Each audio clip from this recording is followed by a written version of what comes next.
get you.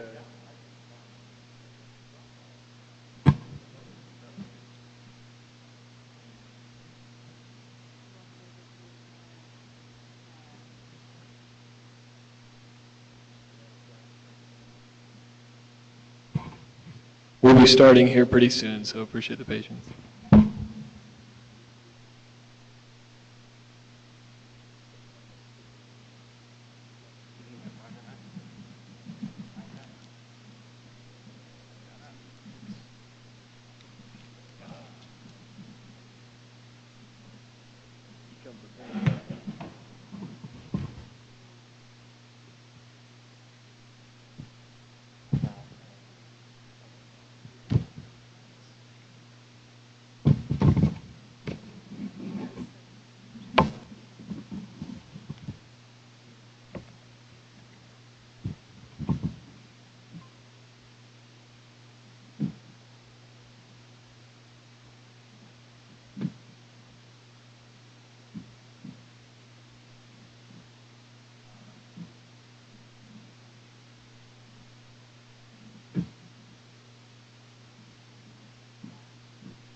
All right, thanks. Sorry, folks. Always technical glitches. We're in a place that we don't normally meet, and we're still kind of working things out a little bit. Actually, sounds a little better in here. You go, guys. I think it works pretty good for us where we're close to the speaker, but if the audience wouldn't mind letting us know if you can hear or not, we're always working on the system. So, for some reason, your voice comes in and out. Like the voice of God or something, yeah. It's just radio voice. That's it. All right, let's begin our meeting. Sorry again that we're a little bit late. Welcome to the Planning Commission meeting for October 10th. Our first item is approval of the minutes from the September 26th meeting. Before we entertain any kind of a motion on that, we did apparently, Lyle just pointed out that we did get a late email today with someone with some proposed corrections to the minutes. And Lyle, do you want to explain that? Yeah, so I don't know how many members of the Planning Commission had the opportunity to look at the minutes, or at least the email that was submitted. It was about 5 o'clock today, so that was not too long ago. But one of the residents who came to speak at the last meeting on September the 26th looked at the packet and felt that there were a few things that they felt were important, at least to consider for the Planning Commission. I'll pass this around. If you haven't had the chance to look at it, you can decide if you want to move passing the minutes later in the agenda. In short, I think we covered pretty much the context and the summation that's already included within the minutes, but it is give a little bit more detail for certain residents in their comments. The latter half of that is probably more appropriate for when we reconsider the item once it's back on the Planning Commission agenda. Discusses their feelings on whether or not it meets the ordinances and standards that we have in place for a conditional use approval. But excuse me. But many of those items are directly related to the minutes of the 26th. So the Commission would have the ability to either integrate those items. If you feel it's been covered with what you've read in the minutes thus far, then we do have the recordings and the record that would give the additional detail that perhaps they're looking to have within those minutes. We did find one item that, based on what we had written in there, would be something we would recommend correcting as staff, and that was we put in ATVs instead of 18-wheelers. So just a correction on an item that was commented on. All right. I think maybe what I'll do is let's put off the approval of the minutes till later in the meeting. Maybe we all get a chance to look at it and then decide what we want to do with the comments that we received. So let's move on to the next item on the agenda then. The next item is a conditional use permit for a major home occupation B, tree removal services at 1901 Bonneville Lane for Christy Hampton. My understanding, Lyle, is that the applicant has withdrawn. Yeah, so this particular item, the applicant was under contract on the property, and that's since fallen through, so they're no longer pursuing the purchase of the home or the business at this location. So unless something changes in the future, we're just withdrawing this item. And then I was going to, Mr. Chair, remind you, if you would, it's not listed specifically on the agenda, so where you would like to do it, I don't know if with the opening it was appropriate. We have a member of the Historic Preservation Committee here this evening that may be interested in taking a few minutes just to present who they are. It's a new committee and commission that we have within the city. And wherever you would like to do that on the agenda, I thought the opening could be an opportunity to let them introduce themselves. So the item's withdrawn? This particular item is a withdrawn item. So we're not... No need to make a decision one way or the other. Okay. All right. I don't know how many of you were here for that. But we just also learned about this as well. So if you were here for that, that item is withdrawn, won't be considered tonight. And do we know if it's going to be coming back? Yeah, we do not believe it will be back at all. Okay. Essentially, their pursuit of the property is done. So. Right. So we'll move on to item number 3, which is a conditional use permit for a major home occupation B daycare services at 562 East, 1475 South for Harry K. Mills. I know very well. All right. Go ahead.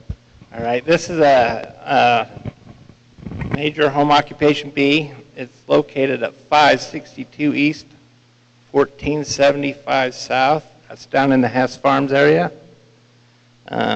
Terry Mills was basically tending a couple kids before school.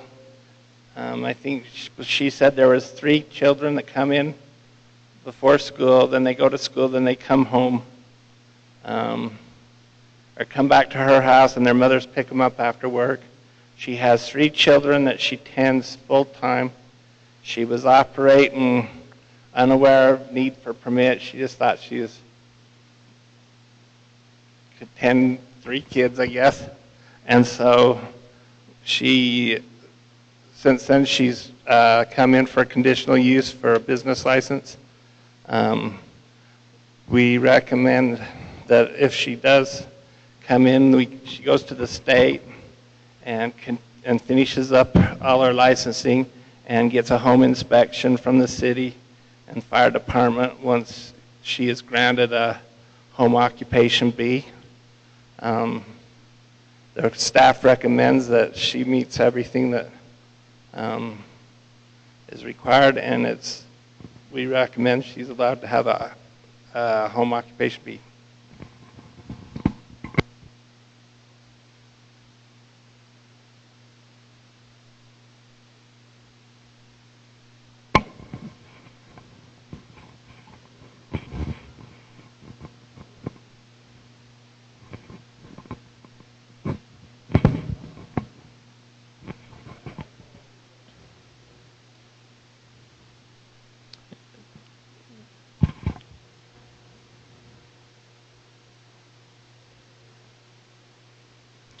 I mean, she would probably speak to that unless, specifically in the operating hours. And I'll add too, Mr. Chair, if, again, it's another conditional use, so there's no technical public hearing with it.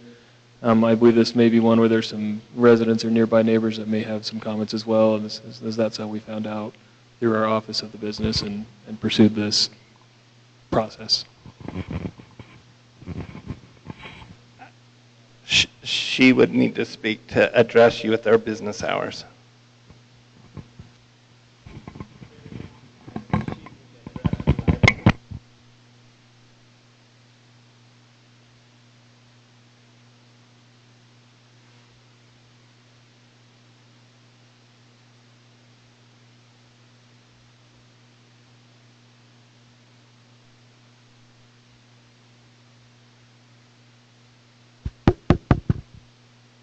Might be the best mic we have.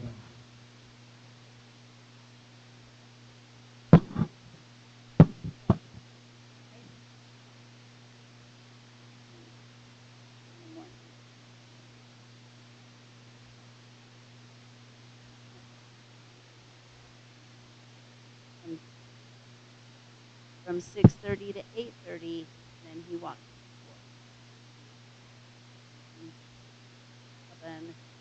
7:30, he's there for an hour. Walks.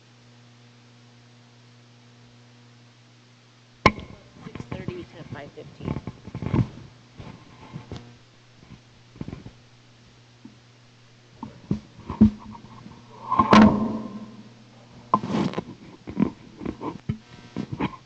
How long, if you've been doing this for a while, it sounds like you just learned that you needed this conditional use permit. How long have you been doing it for? 32 years. Maybe this is a question for staff. Has there been concerns from the neighborhood? Prior to recent concerns, we are not aware of any on record. Okay. The recent concerns were, it sounds like there was some recently. What were those?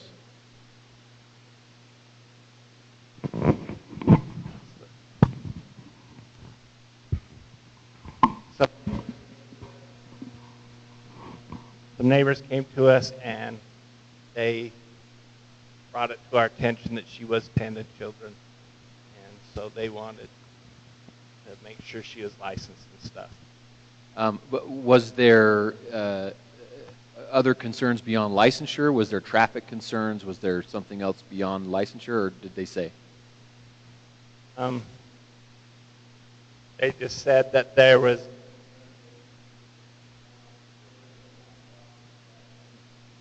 and I basically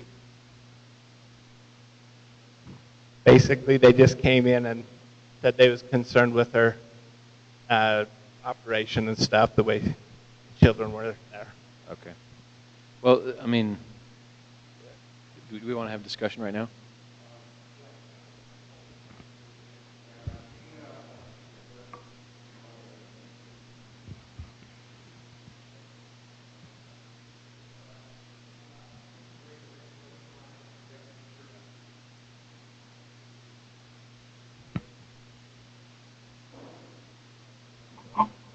Hi, I'm the neighbor that lives directly behind.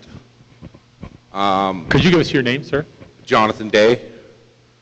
Why the city was called, it wasn't just because there's kids playing in the yard. That's been 6 years that I've been living there. There's been more than 3 children in that backyard and at that house. Definitely more. Sometimes there's 3, sometimes in the mornings I've seen up to 6 or 7 kids. I've got a really good view of her backyard because my house sits above her backyard.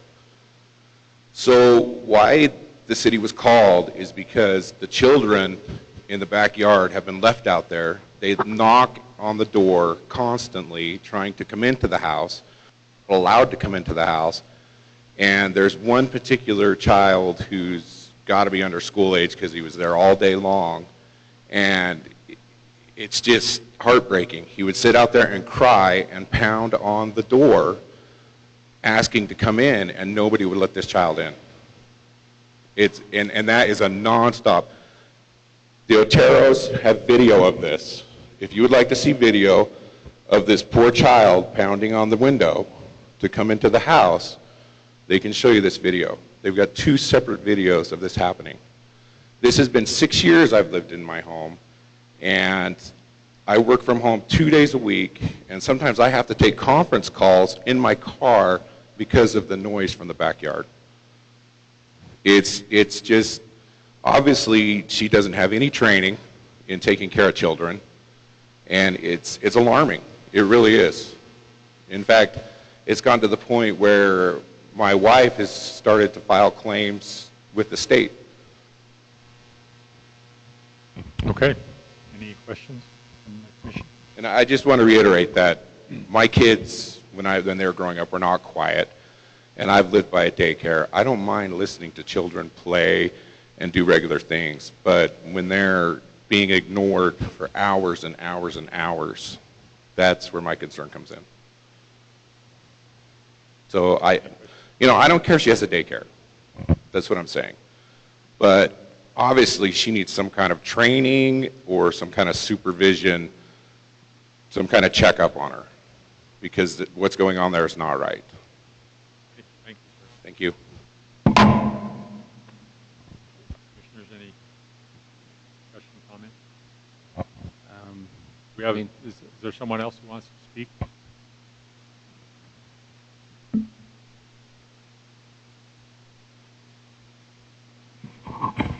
Jackie Otero. This is my husband, Ernie Otero. And could you give us your address? I'm sorry. 565 East, 1500 South. We're directly behind Thank her you. home also, so we have a clear view of her backyard. There's not a problem with a daycare in our neighborhood. I have children. I'm fine with listening to children play in the backyard and have fun and be attended to. I have more than one video where children, she just locked them out of her house on her deck, screaming. They're disturbing to listen to. I have the latest one. This child was screaming, pounding on the door. No one attended to this child. And this isn't just for a minute. This isn't for a few minutes. This has been happening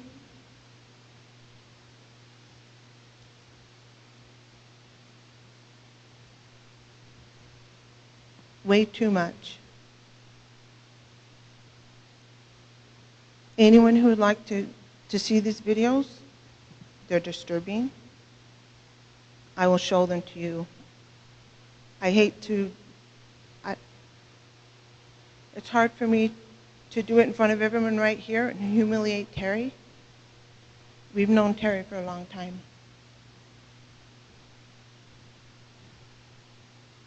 My twins, when they were 3 years old, I had Terry watch them. I had no idea she was not licensed. My twins, 3 years old, and all of the children, most of the children, except those who come to her house after school who are older, most of her children are very young. They're 5 and younger, at least. My little 3-year-olds could not communicate to me at the time. But when they got older, they told me that she locked them out on her deck. They had to go to the bathroom, and she would not let them in. This last video, my twins, who are now 10 years old, videotape this, when they saw this child screaming, you can hear them commenting in the background and saying, "She used to do that to me. She did that to us, Emma. She locked us out on the deck." You can hear them saying it. If you grant her a license at this point, this will not stop here. I will give these videos to the proper authorities, whoever I need to have her investigated.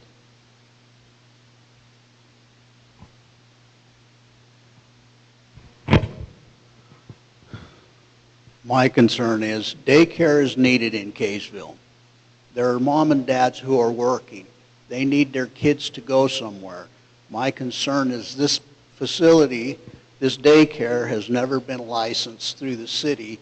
My concern was, why did it slip through the cracks after so many years? We had our girls go there, but we thought it was a legit business, okay?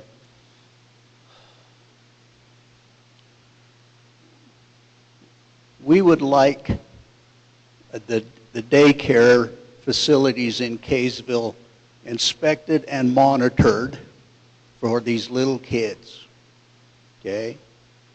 We don't think that's being done until people like us say, it's not running right. We need to do something about it. These little kids can't get a voice until they're 9 years old. So who speaks for them if it ain't us? Okay?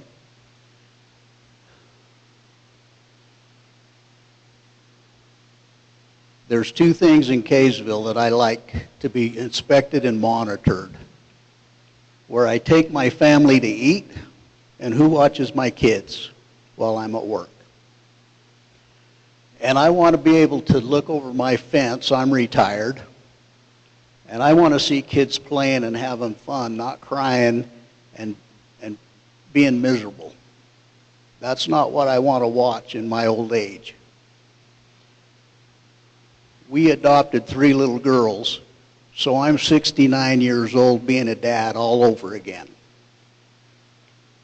Now, things that I probably should have said years ago, I was a busy man going to work just like all of us. But now I see things and I say, let's do it right. If we have a planning and zoning committee, let's do it right. If we're going to have businesses like daycares in Kaysville, let's do it right. Let's not let people say, oh, I want to run a daycare center and I don't need to apply for a license because I don't want to. I don't think that's right. So that's my concern. Thank you very much. It's also false that she only has 3 children there. My neighbors and I, we can attest there's many more children there in a day. I have counted up to 7 and 8 most of the time.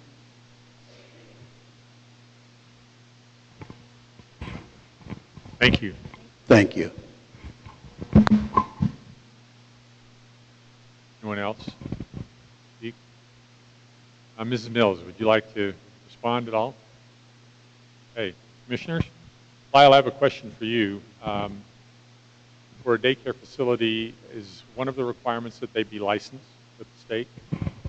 Correct. So the state has oversight on daycare facilities and preschools and others. They go in and regulate and monitor and look at and do checkups on those kinds of facilities,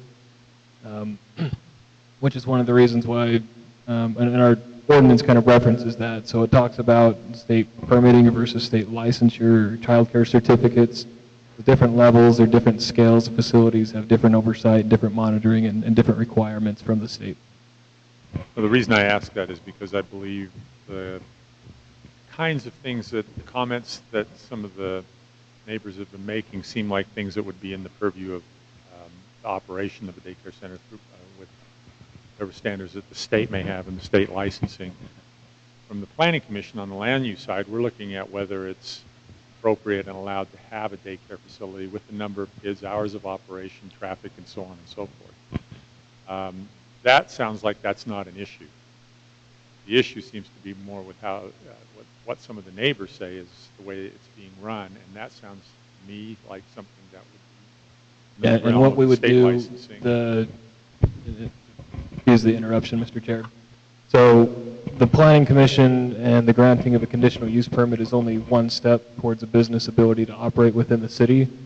Under the licensure process, we have to make sure that they're good with all the applicable entities, state, county, whoever comes into play, depending on the business type. So with the restaurant example, we are the experts on cleanliness and proper food preparation, and so we rely on the health department as an example. Go in, do the inspections. Am I on here? To go do the inspections, and they report back to us. If they find non-compliance, we pull the license, and they do not get to operate.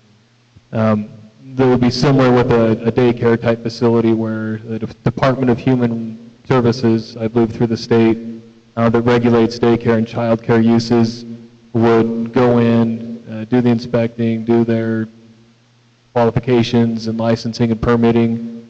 If they never manage to either achieve or receive that licensure, or if it's deemed from the state that there's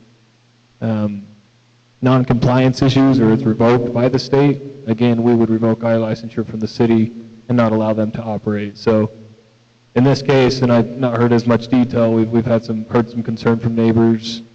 You know, we would love to be able to go out regularly as a city and watch all these types of business, but due part, we simply don't have the personnel to go out and find who's doing business all the time. We do rely on neighbors regularly to let us know something's going on.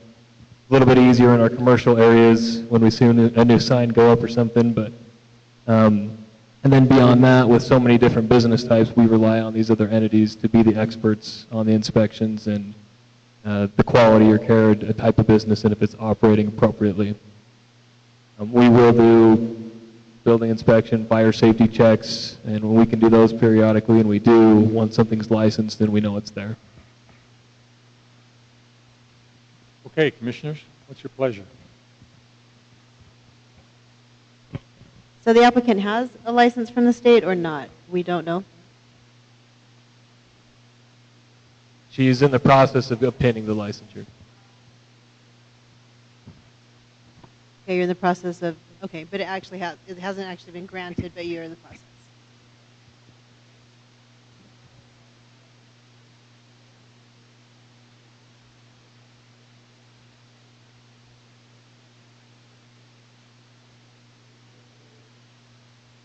Can we have you approach the mic just to get you on the record with your responses, please? Thank you.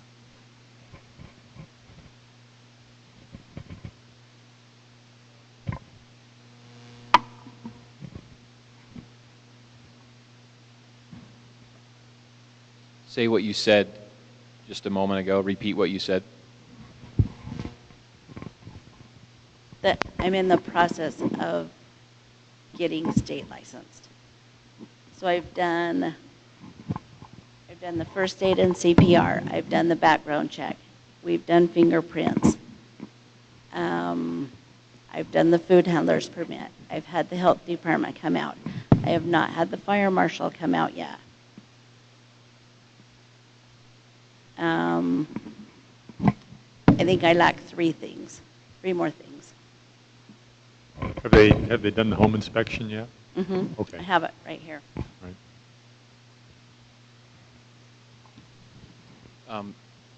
Good.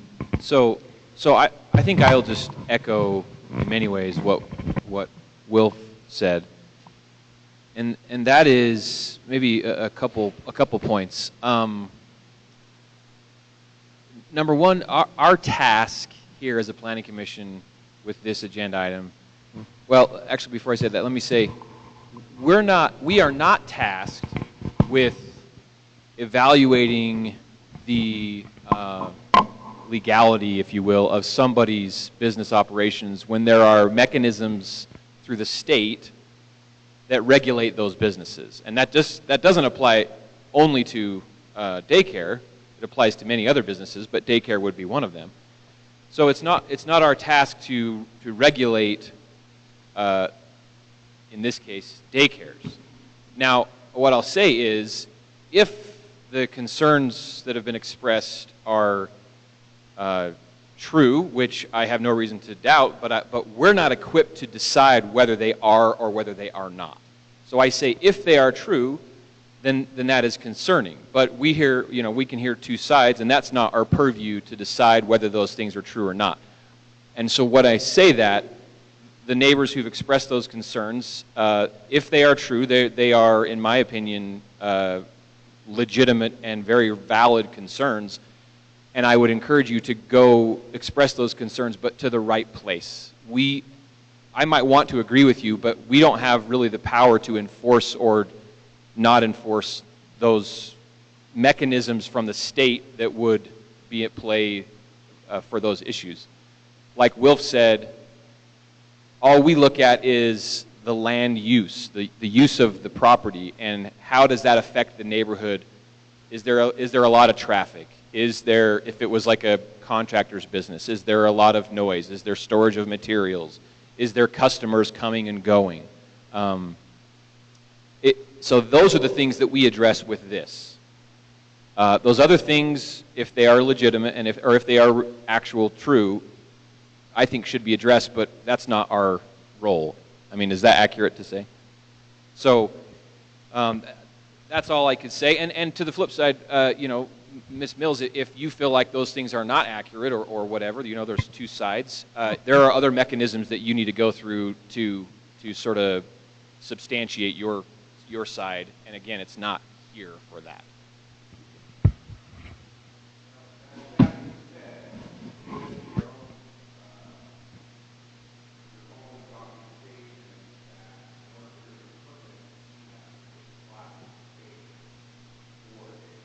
Yeah, and the only requirement that we can impose at this point is that she receive a license from the state. That's something that's required in our ordinance, and if she qualifies to do that, then from our standpoint, she meets the requirements of the city. If there are issues that you may have with how the operation is conducted, some of the things that you've noted, I think that's something that would be appropriate for the state to take action on in their licensing rather than here through the city.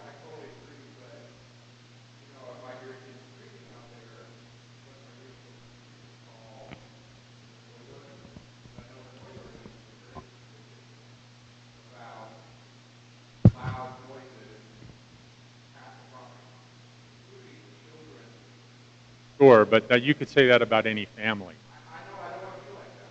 No, I understand what you're saying, but I think that could be something. Any large family could have children out screaming, and they're.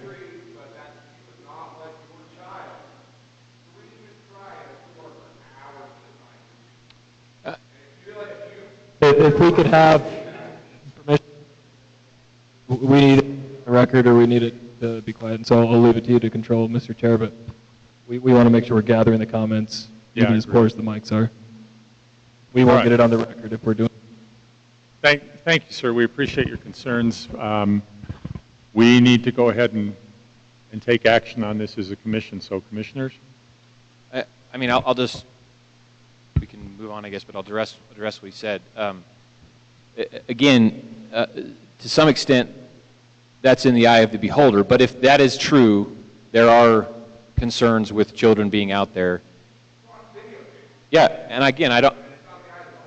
Okay, sir, we're done with public comment at this point. So we need to go ahead. I think Josh is just responding to some of the issues you brought up, but at this point, I think we're not going to do any more public comment, and we're going to move forward. And let me just be clear.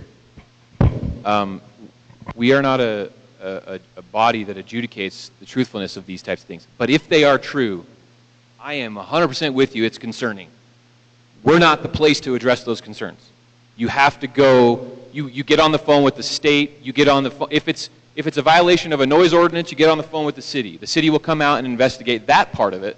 But if it's concerned about the children, the planning commission isn't the right place. Maybe some other mechanism within the city itself, and I don't know the answer to that. But the planning commission is not the place. The planning commission just says, how does it impact the surrounding neighborhood from a traffic standpoint, from a noise standpoint, and so that's part of it. And then, again, materials being stored or that sort of thing.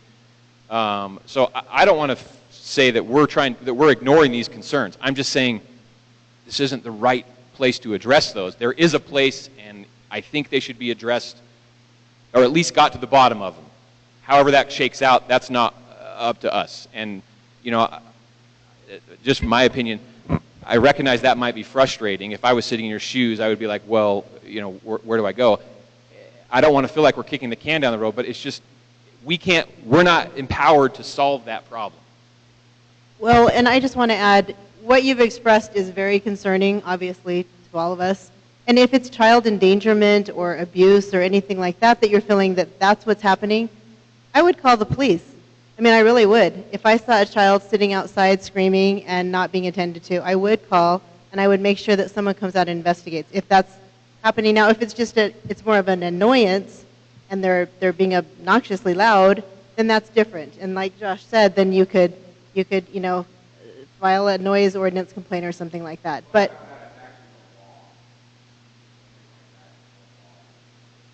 I mean, public comments over, but I'll just mention that if that is the case, I hope that you do report it.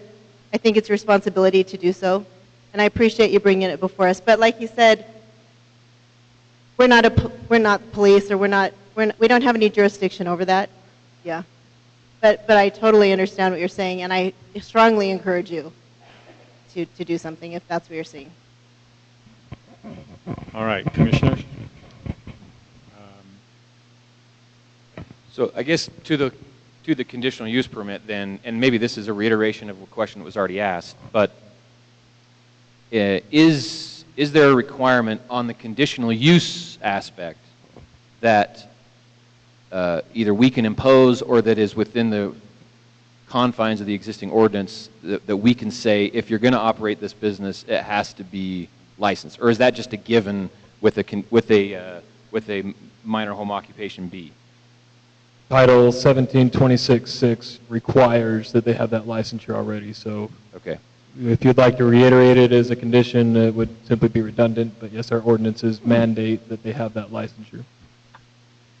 So it's a requirement of our conditional use ordinance that they have the state license.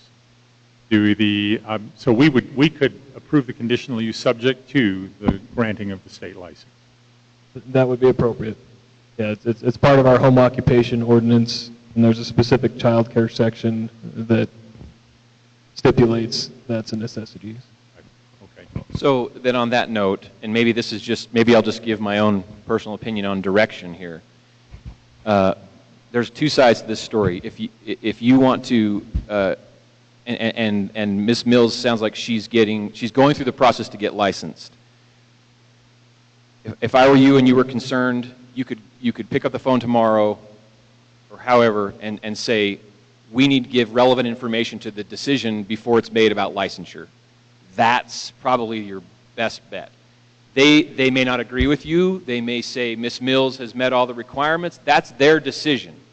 And we're not here to say yes or no about that. But that would be the place to go, at least right now. Commissioners, any action?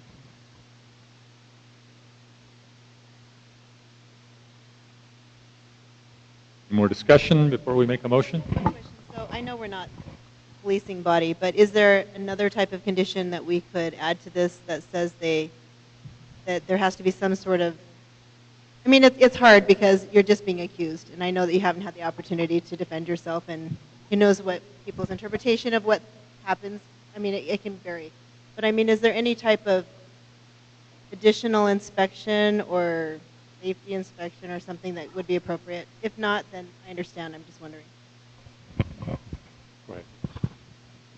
Well, I mean, I just kind of have an answer. So I mean, I sometimes sound like a broken record because I talk about the conditional uses, but we have a different audience every time, I guess. So basically, what we're tasked with a conditional use is we say, okay, what are the reasonably anticipated detrimental impacts that will come to this neighborhood as a result of this use? So in other words, what are the possible impacts? We identify them.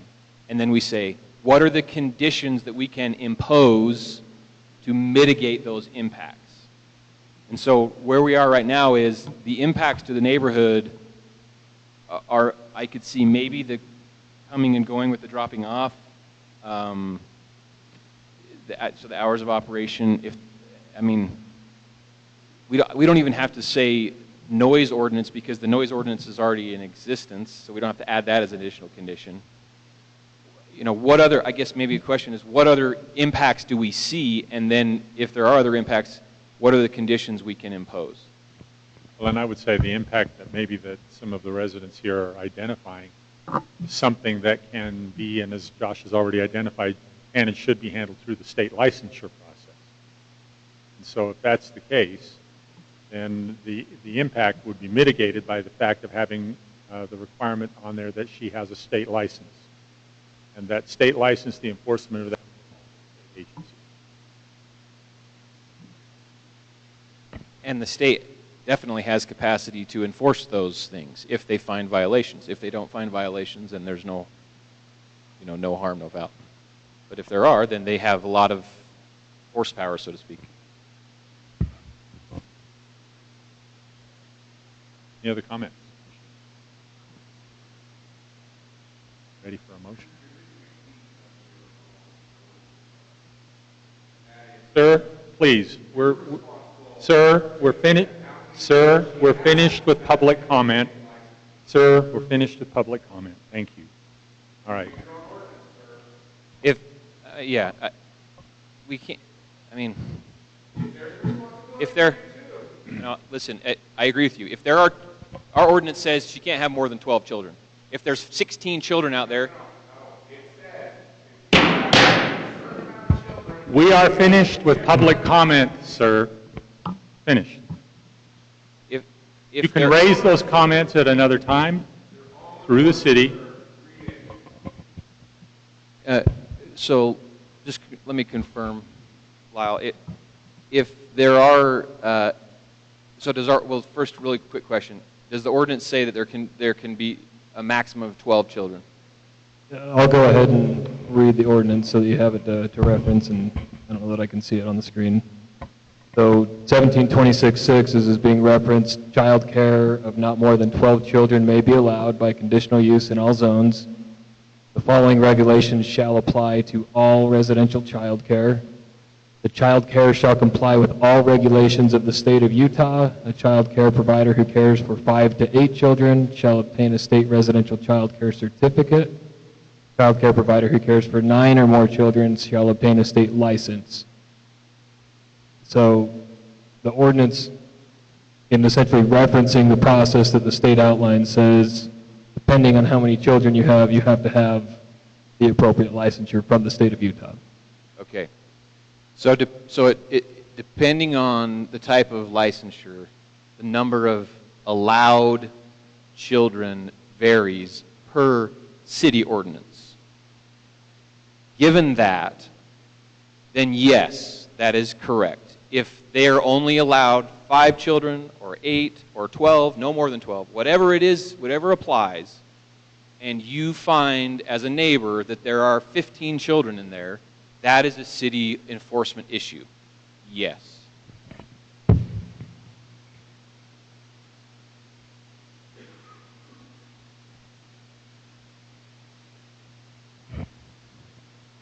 I'll make a motion, and again, it only applies to the conditional use aspect. There are a number of other concerns that are not within that wheelhouse that I agree they should be addressed. But as to the conditional use, there are requirements in the ordinance that are already in existence that don't need to be added as an additional condition. They're already conditions. I suppose the only other question then that we would have is, do we want to limit the number of children just from the conditional use aspect, not these other things that Lyle just mentioned? Yeah, because the ordinance allows a maximum of 12. Uh-huh. Do we have any reason to, for mitigation purposes, to limit that to a lower number? Right.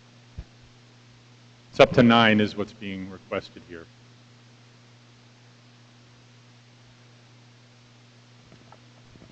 Based on the information we've been provided, she's been providing care for 6 to 9 children, so up to 9 is our understanding of the request. And then I would presume that she's seeking a license that would allow that from the state. Correct. Based on that number, it would require the license rather than the certificate. And again, we would confirm that. We check with the state. Through that process that's been obtained, she'll be required to provide that to us. We verify that it's, as we update licenses and renew them annually, still intact and current. So I'll make a motion that we grant a conditional use permit for,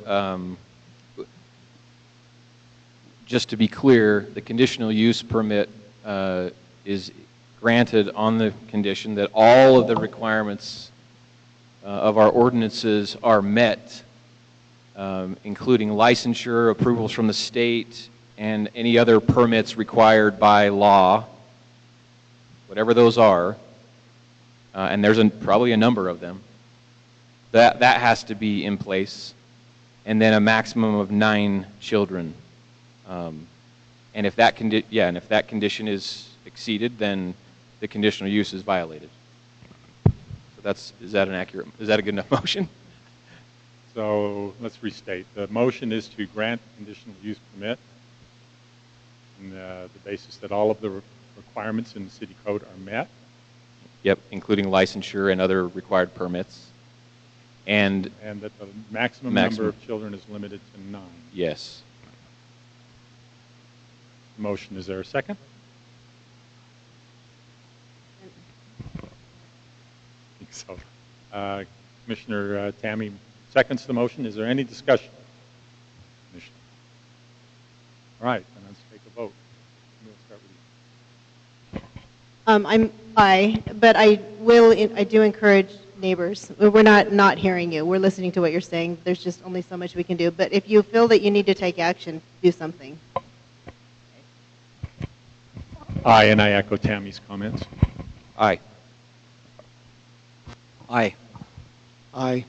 Motion passes on a unanimous vote. Thank you very much.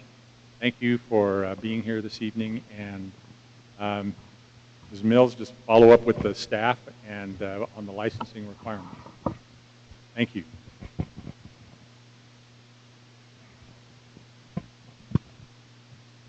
Our next agenda item is preliminary plat approval for the Carouche subdivision at 946 East 300 North. Applicant is Carouche Aroni. Staff, and Lyle, try this with your mic. Hold it a little bit away and see. I know that may reduce the volume, but it may improve the... Yeah. Okay. So the commission will likely remember this property. It's something that we had before us very recently under consideration for rezone potential. At that time, the applicant was asking for an R2 zoning designation. They were interested in potentially on the south end of the property up against 200 North, adding an additional structure, duplex of sorts, on that part of the property. The commission made a recommendation to deny that.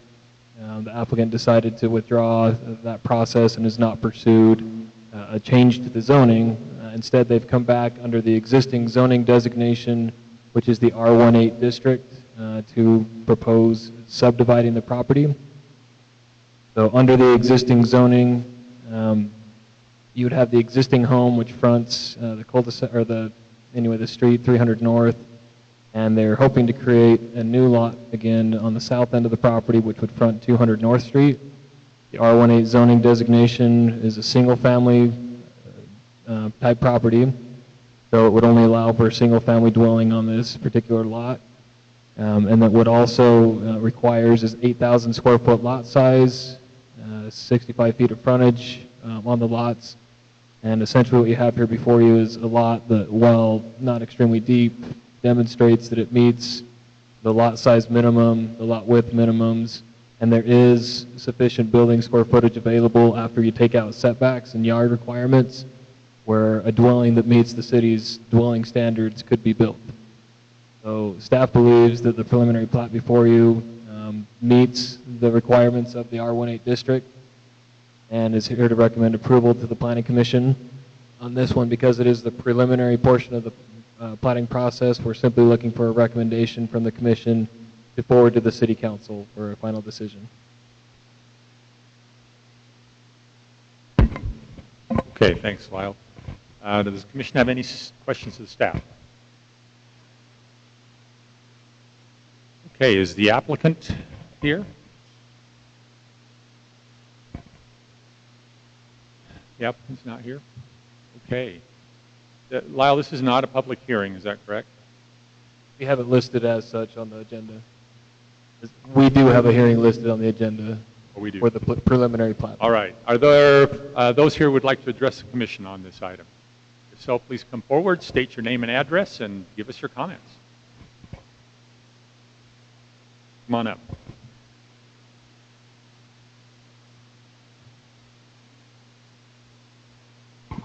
I'm Scott Johnson.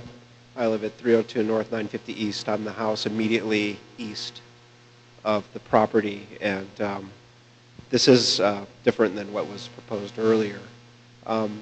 It says that it meets the requirements of 1731-16, which states it has to be 25 feet back, and the plan that was listed in the public notice shows it is only 20 feet back.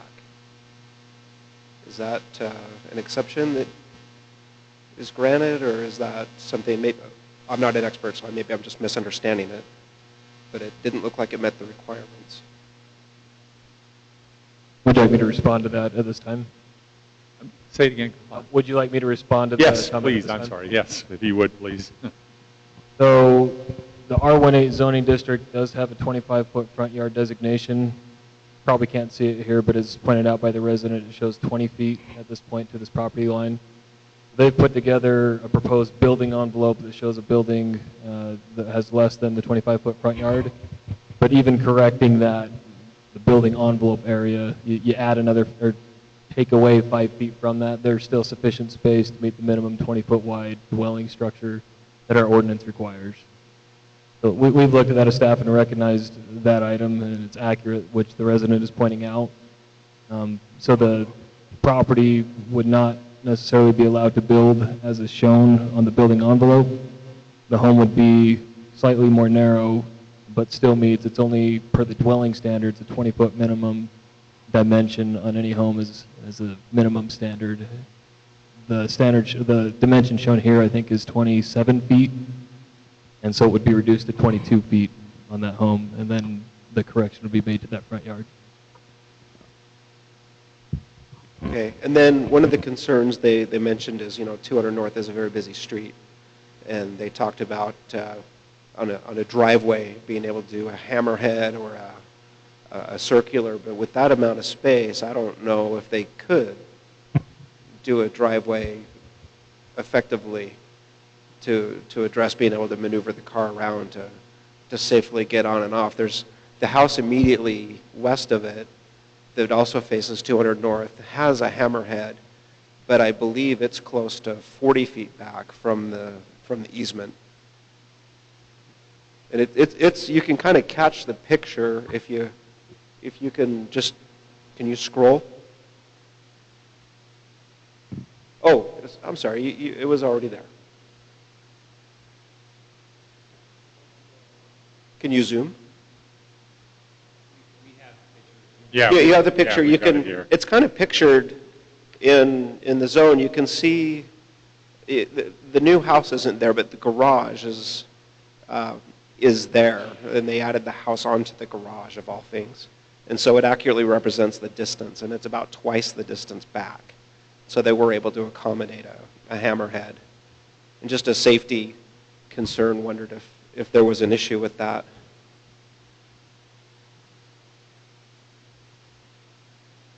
Yeah, and to that point, if the commission would like to see additional detail prior to doing that, this is simply showing the general area where a home might sit within the new buildable lot. There are probably multiple ways, either through a circular drive where we would allow flat work within the right-of-way, or if you did a side load garage on the south end, where it comes down to the architecture and how they might design the site, where they're, I think, viable options to provide the turnaround necessary. Okay. And then just, I guess, one final concern. To see the footprint, and I see, you're saying if it's back, it still meets the minimum size requirements, and that's well and good. Another concern would be just if there's no mention of the size of the structure they actually intend to build, just that there is a footprint here that it could fit within, and as residents and those of us that were there at the Planning Commission prior expressed a lot of concern about the look and feel of the neighborhood, of being a good fit, maintaining property values. We would hope that there would be a little more detail as far as what kind of a minimum square footage you intended to build to make sure that it was a good fit for the neighborhood. Okay. It was just, there just wasn't a lot of detail in the proposal, and I think that would really help. As far as whether we get a say or not, it would ease our minds to know what was going in and how it would have an impact on the neighborhood. All right. Thank you, sir. Thank you. Comment. Any other comments?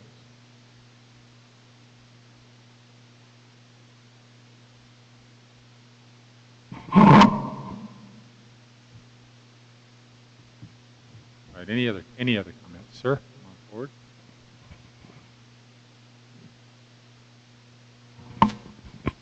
I'm Jerry Hinsey. I live at 329 North, 1000 East, which is just behind Scott's house to the east.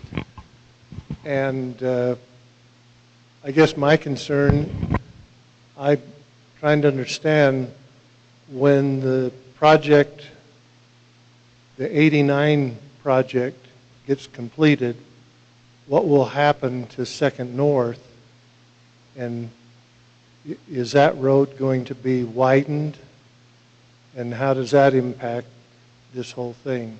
So that's the basic question that I have, is what happens when Second North gets widened? Thank you.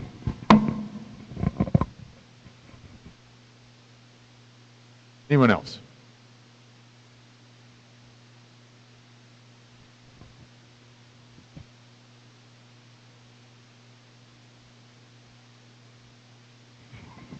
Hi, my name is Astrid Kramer, and I live at 350 North, 900 East. And I kind of have the same concern as Mr. Hinsey. If you look at the street the way it is now, there's a sidewalk going down Second North, but the easement gets so close to that new supposedly built building that I don't know how they can do that. And last time at the last meeting, I was also there at the last meeting, and it was said, if I remember correctly, that you don't have any plans in widening Second North. But how that will play out, I don't know. Does the city have plans to widen the street or not?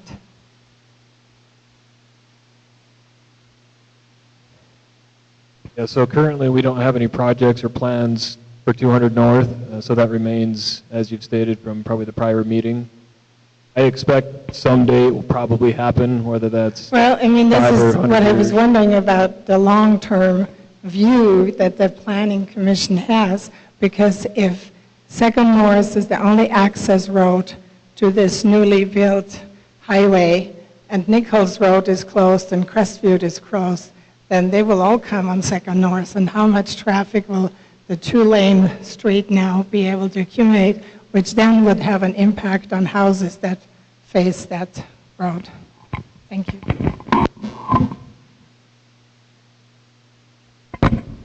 Any other comments?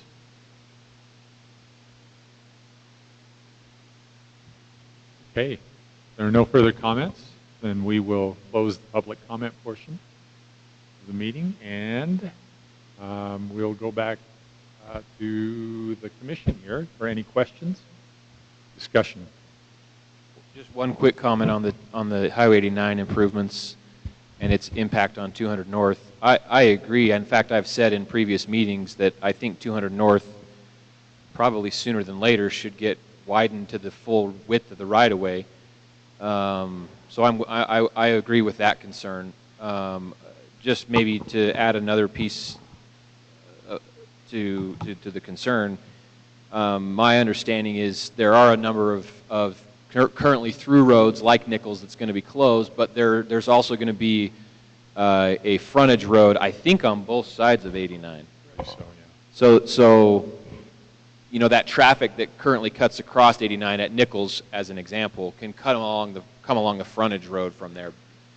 Nevertheless, I do think it's going to increase traffic on 200 North, especially once West Davis Corridor comes in all the way to the west. Then 200 North just connects the two highways with I-15 in the middle. So, in fact, that was my question. One of my questions I was going to ask, and I think I've already got it answered, but I'll just make sure I understood to be sure. So Lyle, the home next to this one that got built, let's say less than 5 years ago, it seems like that would have been an opportunity, in addition to this now property, to widen 200 North to the full width of the right-of-way. What was the decision, what was the rationale behind not doing that? So these properties have already, whatever course, historically dedicated the full amount of right-of-way, so that's part of the question. The property line you can see just barely on the image, but is well beyond the back of curb, especially in this property. As far as purchase of land or acquisition, we have right-of-way that meets the widths of future plans to add additional lanes to this. So the second part is, why haven't we expanded the asphalt and the right-of-way within that? I vaguely recall the home behind it or to the west of it when we did that. I can't recall if that was specifically part of the conversation at that time and whether or not we pursued that. I think as staff, we've not been expecting the project, so you could tie it and angle it abruptly on the far east end of this property and accommodate that. It could be a time to start getting private owners to do that, should you feel it were necessary from the commission. Otherwise, similar to the improvements to the east, it has asphalt, curb, gutter, sidewalk ready to go.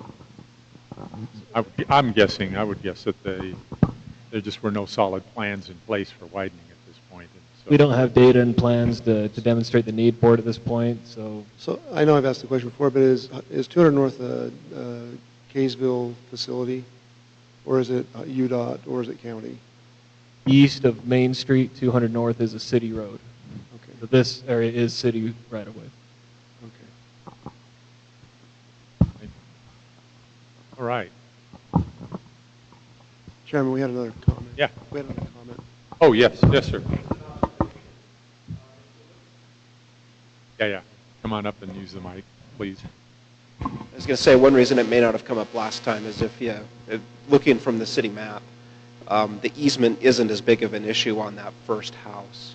It cuts in more as it goes farther east, and so it cuts quite a bit more into the property in question right now. Interesting. Thank you. Okay, commissioners, your comment, discussion. What do we do with this?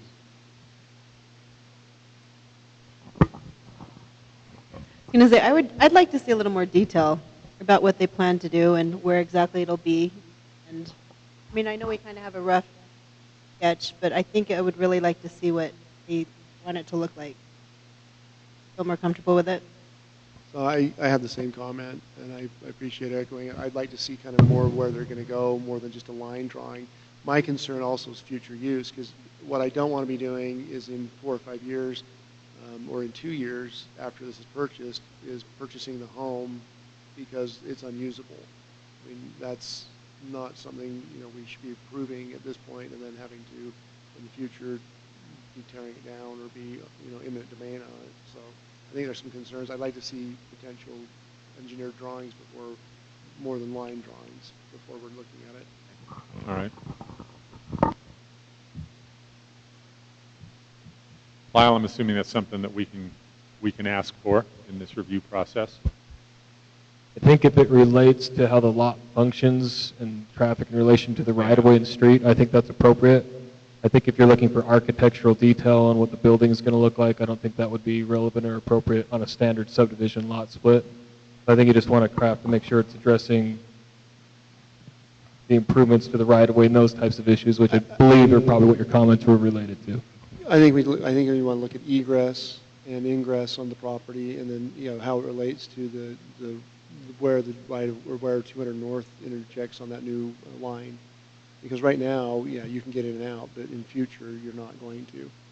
I think an engineered scale drawing can address that to a potential new structure on that facility. I mean, I think one concern that I have probably would be the access onto 200 North from this property, the Hammerhead, as an example. Where I hesitate is assuming this had shown 25 feet, which is what I think we would impose anyway, 25 foot setback on the front. I don't know why they put 20, but regardless, to me, that must be 25, according to what I heard. That's what our ordinance requires. But in many respects, as we often talk about with subdivision plats or even small ones like this, if it meets the requirements of the ordinance, then we have to approve it. So,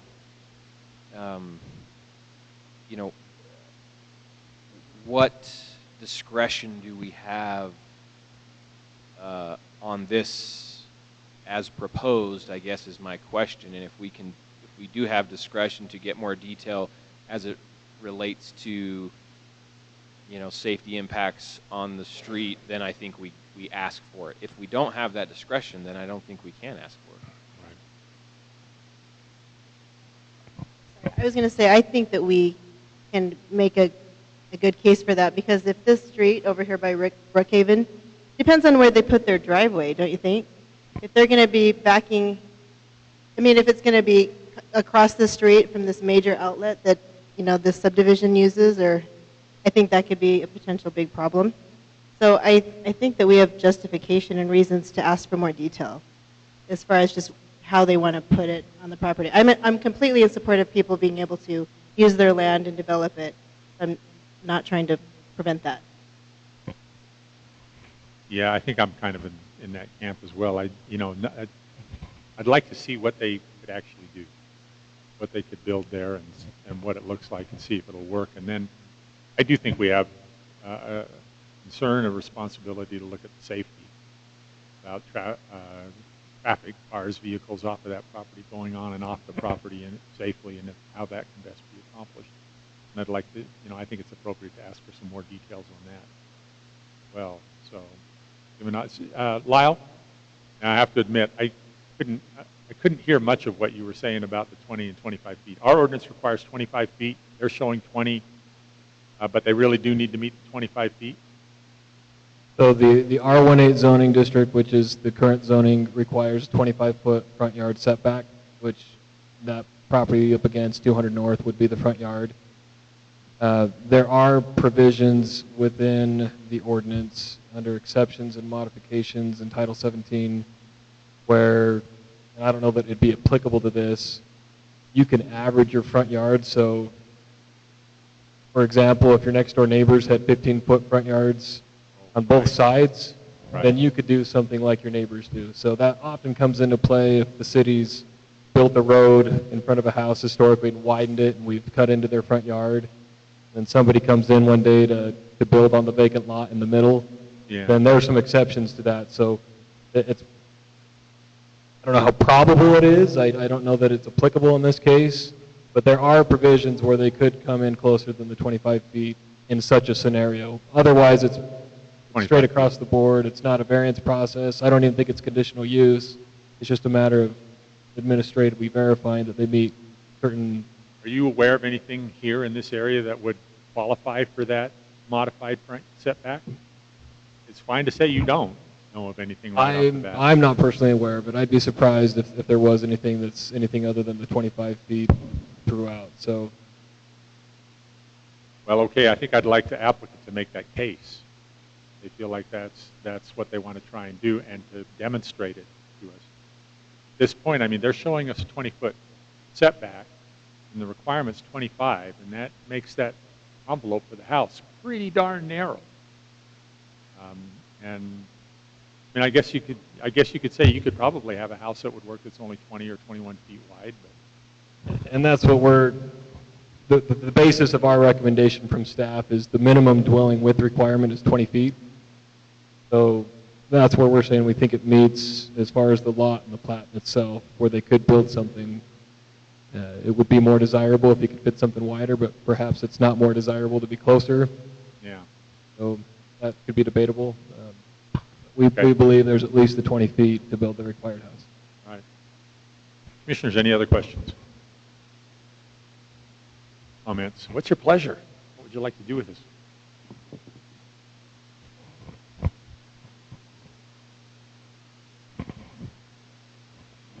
And I may state, if it helps the commission in making a decision, just a reminder that we're looking for a recommendation. If you are looking for detail, perhaps that comes back to you. Perhaps you require that be in place for the plan or for the city council and their final decision. Something to consider.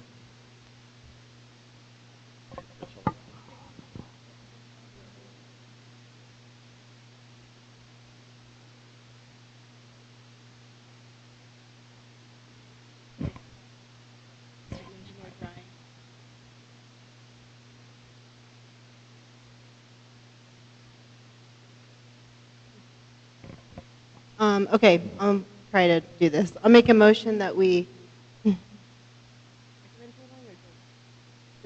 I'll make a motion that we table the application for preliminary plat for Kurish subdivision, Kurish Haroni at 946 East, 300 North, requesting that they come back with some more clarification so that we can see what they'd like to put there, a little bit more specificity in terms of just a plat map, not a plat map, just a drawing or something. We just would like to see where the driveway is going to go, how they're going to access the road or the property, and what type of property they'd like to build on it. Sounds good. I think maybe it's implied in what you said, but show the 25-foot setback and address the setback issue. Show a 25-foot setback and address the setback issue as well. My good parrot. All right. Is there a second to that? I'll second that. Second. Any discussion to that motion? I would like to, they're showing a 20-foot setback. The requirement is 25. I'd like to have them show us why they would justify a 20-foot setback if that's what they want to do. They can't justify it when you build with a 25-foot setback. How would that work? What would it look like? And then I think driveway access is really critical as well, given the north, and what may happen there in the future. I agree with that last part as being a concern. But on the other hand, while I think it sounds like we're going to table this once we vote on it, but what we don't regulate is necessarily, now other cities do, Kaysville City doesn't, by and large, regulate what it looks like. If it meets, if it fits on there and it meets it, and we all think it looks horrible, but it meets the requirements of the ordinance, that is either a call to advocate for a change in the ordinance or something else. But right now, if it meets the ordinance and it looks horrible, that's our ordinance. And I will clarify that. I didn't mean aesthetically look like. Oh, yeah, I meant how it would be positioned on the land. Yeah. Not actually how it looks. And sorry, I wasn't impugning what you said. I was more addressing citizen comments. Okay. You're making a point for the citizens. Right, okay. Any other discussion? All right, let's vote. I think I'm first up to vote. I vote aye. Aye. Aye. Aye. Aye. All right, that motion passes unanimously. The item is tabled. And staff, if you'll convey the concerns and the things that the commission would like to see for the next time that they come back, and then we'll consider it again. All right. Thank you very much. Next agenda item is a discussion of the proposed bylaws. Wow. Okay, and just as a reminder to the commission, this is something that we've looked at a couple of times. What we're proposing to do here with these bylaws is essentially do away with the old, replace them. Too close again? Right here?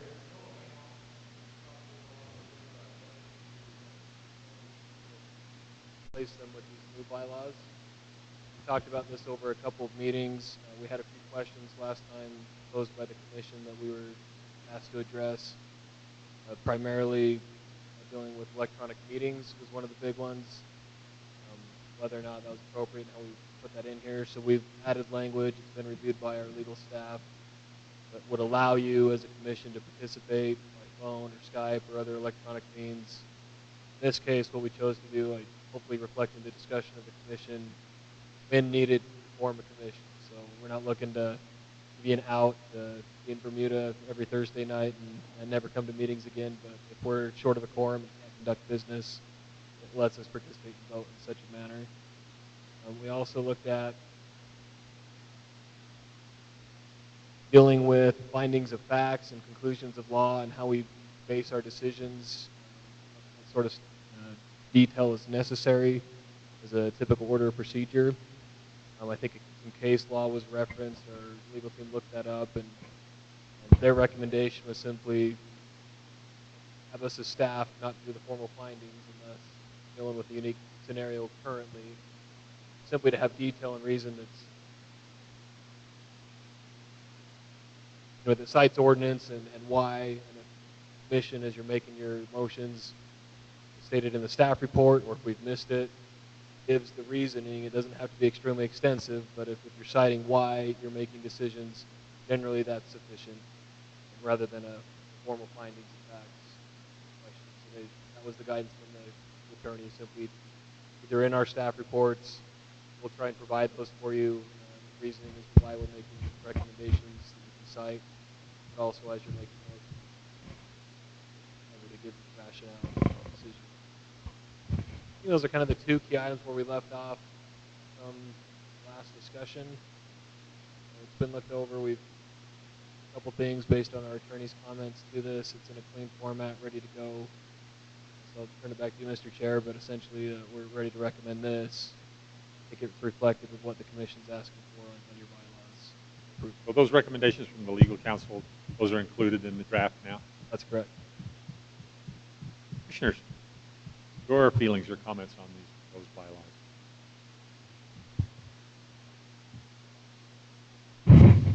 You guys are really quiet tonight. I did a lot of talking this morning at work. What? So I did a 3-hour presentation, so I'm all talked out. I appreciate staff's time on this.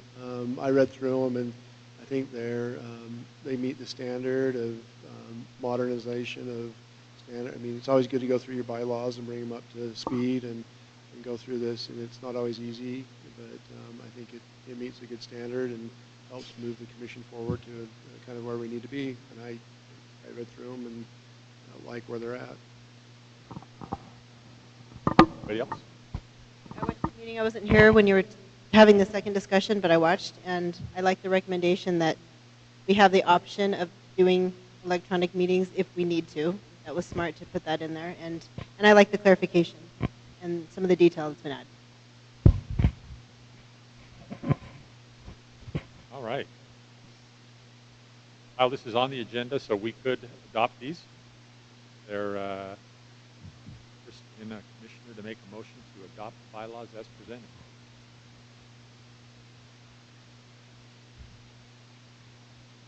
Those are really reticent. I'll make a motion that we adopt the bylaws as proposed with no additional amendments. Is there a second? By Tammy? Any other discussion? All right, let's vote. Josh? Aye. Aye. Aye. Aye. Aye. All right, thank you. We have now adopted new bylaws. Thank you very much. All right, our next agenda item is a work item on the general plan amendment. I'll be brief with this. This is work item. It's mostly your guys' time for discussion. Last meeting we took public comment for public hearing. We had just very little of that, but I think it related to consideration of historic preservation and those elements within our general plan and improving upon that. We've been focusing pretty specifically, at least at this juncture, in trying to come into compliance with Senate Bill 34 and addressing housing. So hopefully there's been enough outreach and effort to do that with the community, and that's either not general plan necessarily, but in either case, we've heard the comments and feedback. The draft that's before you is half stab at or attempt to take the feedback and comment and plug it into the general plan. Based on some of the items that were talked about, I think one of the key focus, one, it simply adds our existing active transportation plan in here. I think just that if you'd like, but probably a little pretty straightforward. And we could make it a little more smooth on how it addresses that and ties it in here. But the key elements come down to, got it on the screen here, changes in the language that we've suggested. I won't be hurt with any changes on it, but hopefully it gives you a starting point for conversation relating to land use and housing, talking directly to density within the city. We felt that it was appropriate to two-part, showing increase potential in that. So again, the key elements that this says is talks about west of I-15, from 2 to 4 units an acre, probably as an average. And a big conversation that we've had for years, historically said with some additional density on major streets. What does that mean? This gets more specific, saying up to 10 units an acre. And that number simply comes from the types of housing that people are showing West Kaysville that might be appropriate, townhome type development, other than apartment. That's a density that could accommodate that. So whether you just get specific or direct, whether you simply address those numbers and keep extremely similar language, or you reformat it entirely, the prerogative is yours to make that recommendation as you feel is appropriate. So that's a starting basis here. East of I-15 talks about 5 units an acre. We left it at that. But again, getting specific on what does higher density mean. We added up to the 16 units per acre, which is reflective of our RM zoning district. It would allow for some apartment or other types of development. Some of the public comment called out. So I know there's some different opinions or concerns of the commission on why we're doing different things on different sides of the city. That's fantastic. You guys get to hash that out and give us the direction on what you would like to see collectively as a commission to modify or change these. That's one key element to do this. And the other part was adding in, probably not even legible on the screen, but we added, because Senate Bill 34 spoke to addressing at least 3 elements from that legislation, making sure they were part of our general plan. So we chose 3 of those that we thought input was reflective of the public at large being open to. The one was allowing for accessory dwelling units, and stating that specifically in here that would be a component of our ordinances. Allowing for higher density or moderate income residential development, commercial and mixed use zones. So we've been pretty traditionally, you're either commercial or you're residential, not both. This would open the door to, we could start considering mixing those. And then preserving existing moderate income housing was another item that we brought up. So again, suggestions, you got there within your report. The other, I think there are 24 total options to pick from. If there's a better way to state it, better place to put it.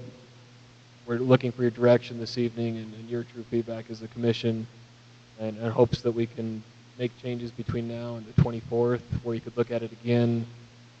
You could still fine-tune it technically at that point, but probably get a recommendation from you on the 24th, the next meeting in October, to pass it forward to the City Council. And then I probably said this at prior meetings, but just will quickly address. Hopefully we're hitting the target and getting things done well and right, but we are going to be going back to a much more thorough general plan process very soon, at the start of 2020. So if you want to miss the mark, we need more detail, additional research. Maybe there are other topics that are worthy to consider and address. We need a better time to do that.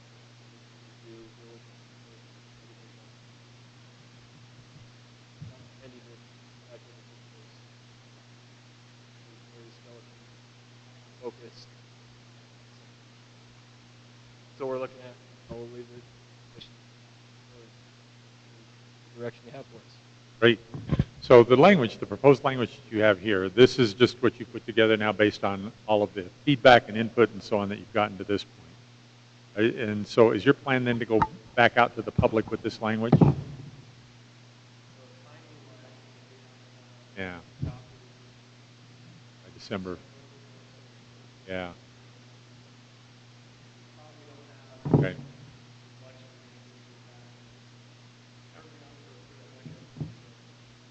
It'll only be basically here and with the City Council. So to stay on your schedule, when would we need to recommend on the language for this plan change to the council? By which meeting? Our next meeting?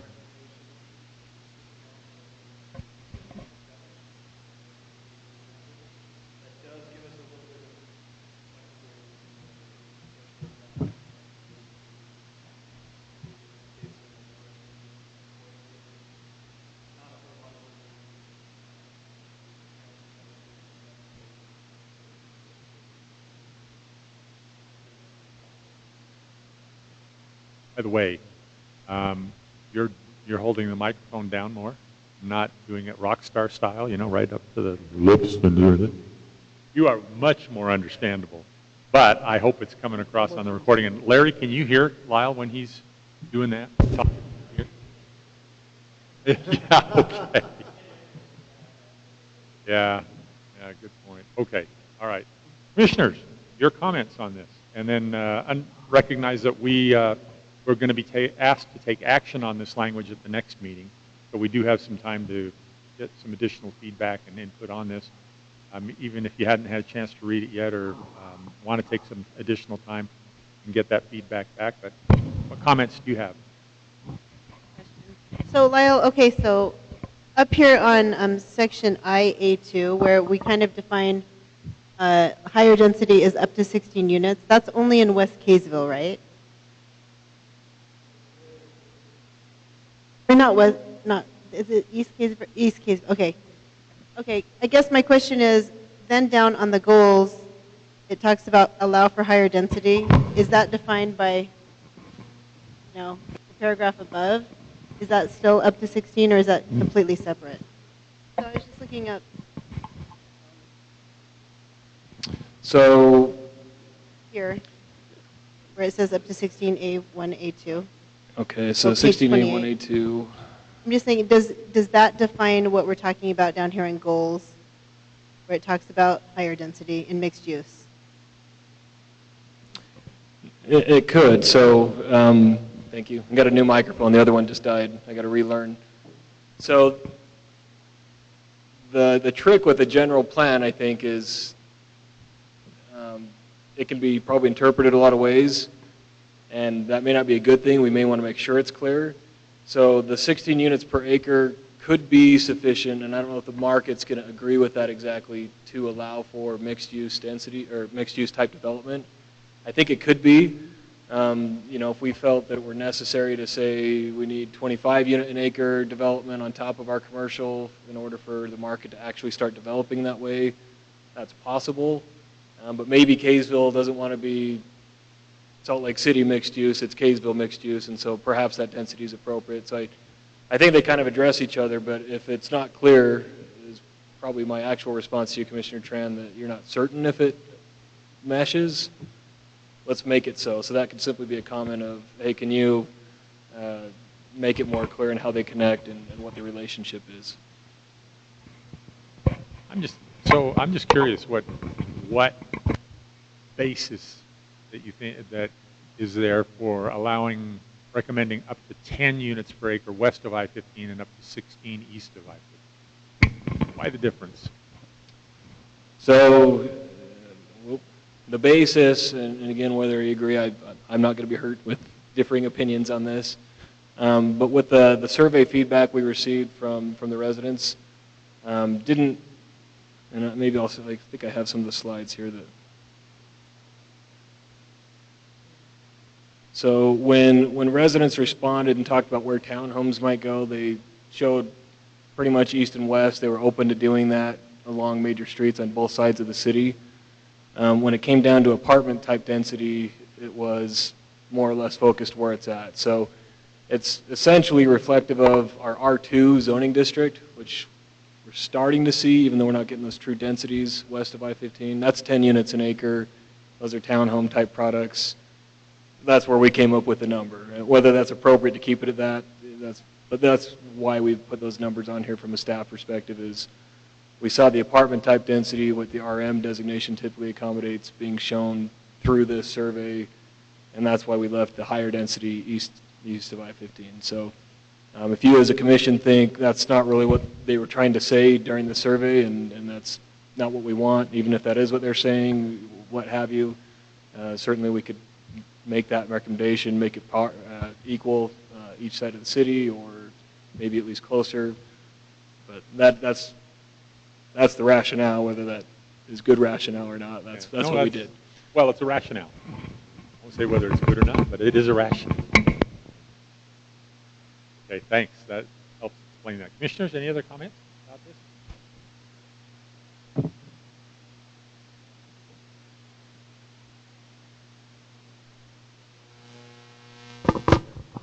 Sorry. I mean, I appreciate, Lyle, your explanation. I think that there is my bias would be to have the density be the same for the west and the east. I mean, I think the reason I'm feeling that way is that if you look at 200 North and you have like the west corridor coming in, if 200 North becomes the major road that we think it is, that seems really strange to me that you would have zoning different on the east and the west on the same type of road as it goes through the city. And that's the way I feel about it.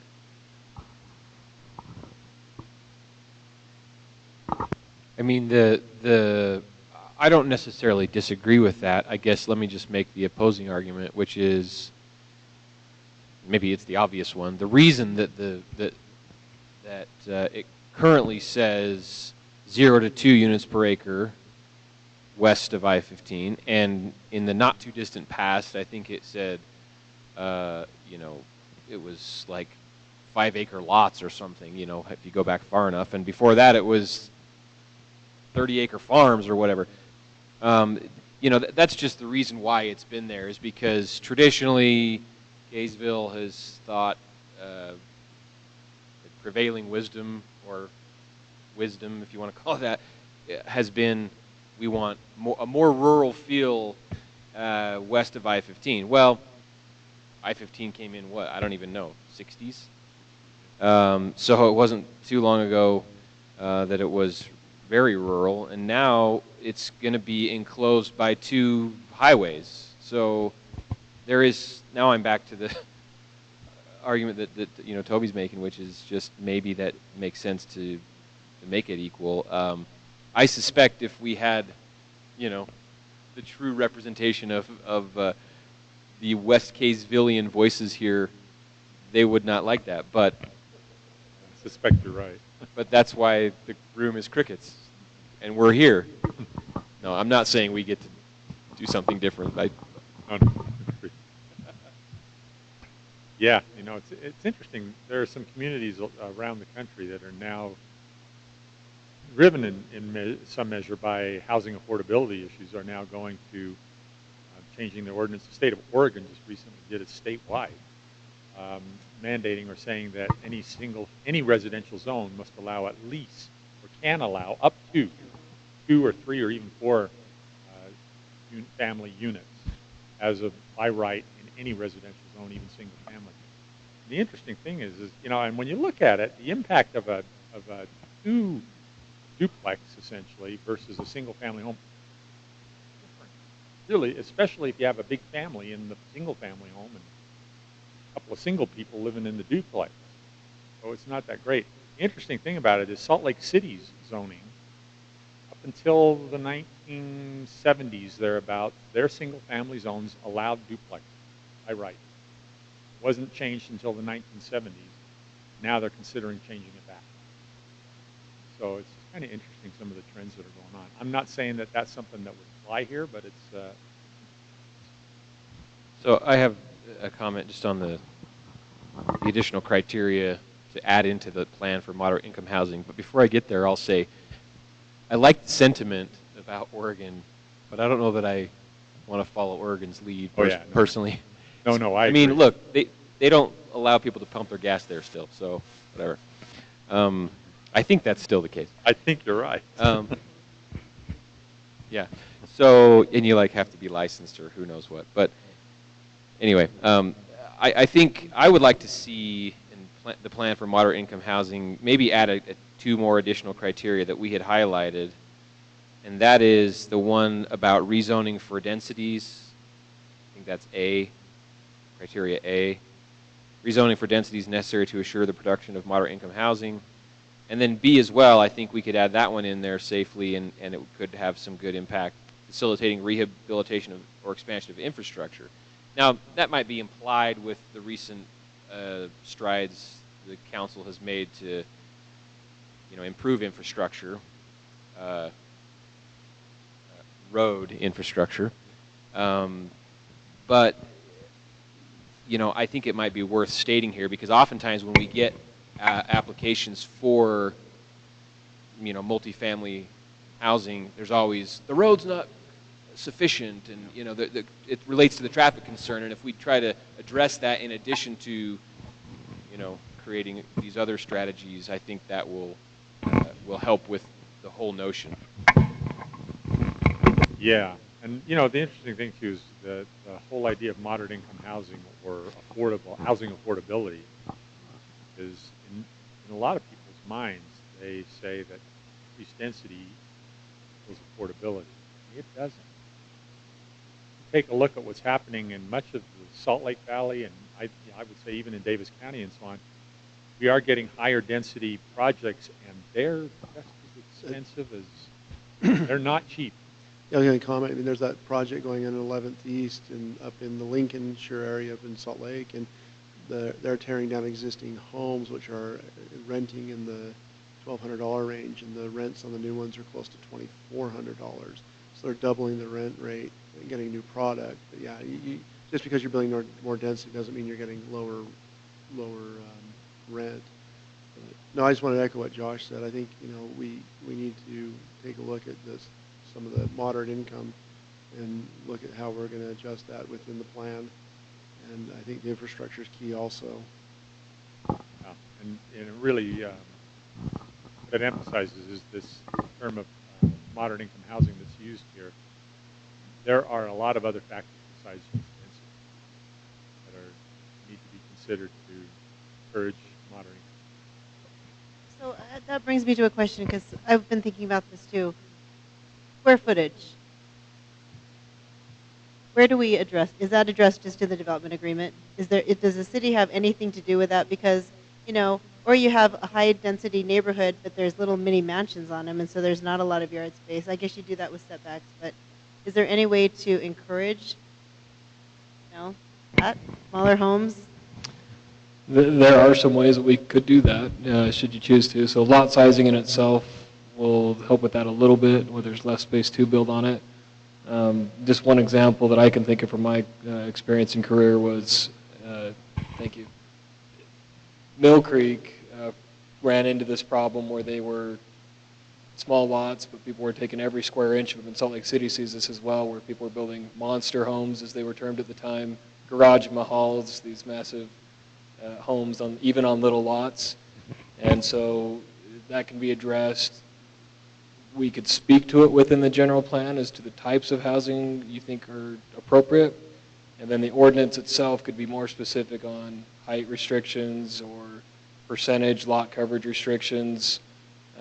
We've done building envelope restrictions was Mill Creek's answer to very specifically limit the architecture and how things looked. So yeah, there are ways that we could, and the general plan could be a location where we reference, again, the general concept of what you want to see, and then we follow that up with the ordinance, rather than, it could be a case-by-case development agreement as well, but if you want to see it citywide, the lot we saw tonight was a great example where you don't generally get the opportunity to talk about what somebody builds on their lot architecturally, as long as it fits the height requirement and setback. And so whether it's desirable or not, but you go in and craft your ordinance ahead of time before they come in, then yes, you can impact and control what structures are being put on properties. Yeah. I mean, there's a whole movement out there called tiny homes. And it's an interesting concept. I don't know how well it would apply, but we don't have a minimum square footage requirement in the city's code, right? I would say we do, but the way that it's written is only in that a dwelling has to be at least 20 feet in any direction. So a 20 by 20 gives you a 400 square foot minimum dwelling. So if you had 20 by 20 box and you could fit it on a lot, and it includes a kitchen, a bath, a bedroom, that's a house by our ordinance. It's got to be on a foundation. 20 by 20 is essentially 400 square feet. So that's what we have now. But you can state that more clearly and in different ways. Okay, so that would certainly allow for it. The big issue with getting tiny homes or smaller homes is the lot size, because lots are expensive, and then it makes that small home thing workable. If the lot is so large and expensive that it doesn't make it very feasible to build that small home at a lower.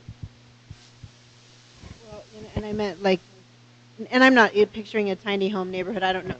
I mean, who knows what those will look like in 10 years? They're cool now, but they might not look so cool in a couple years. But I mean, if you did up to 10 units per acre, and it's not duplexes or fourplexes or whatever it is, I just wondered if there's any way to create an ordinance or something that allows for smaller houses on smaller lots, so that we're able to meet that, because I realize the land is so expensive, but not everybody wants big lots, and not everybody wants big houses, so that's all. I think if we added in criteria or option A from SB 34 into the plan for moderate income housing on page, whatever it is,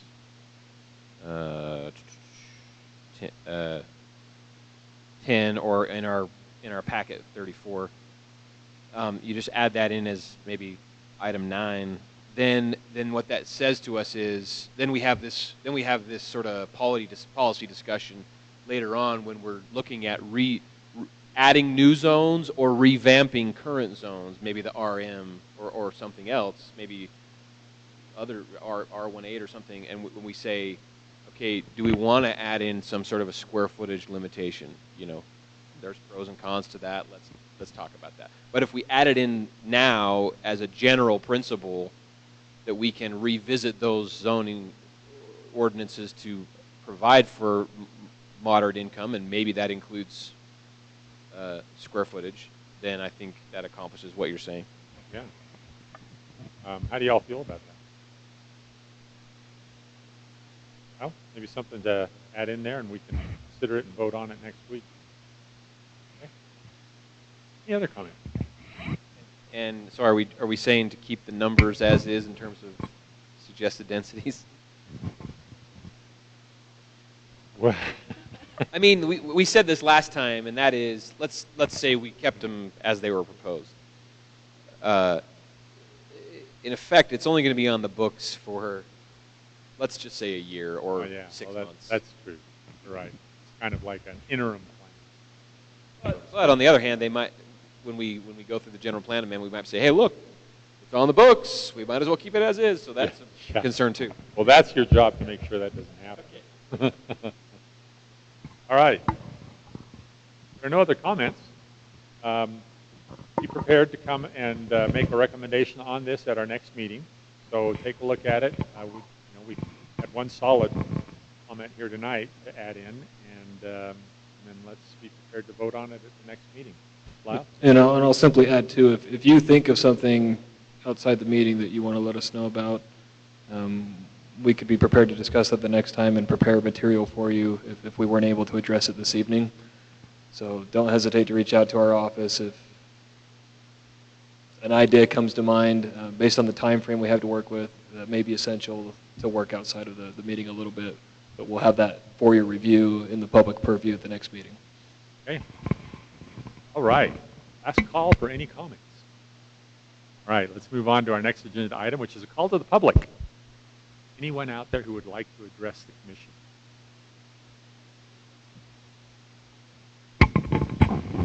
I stole your microphone.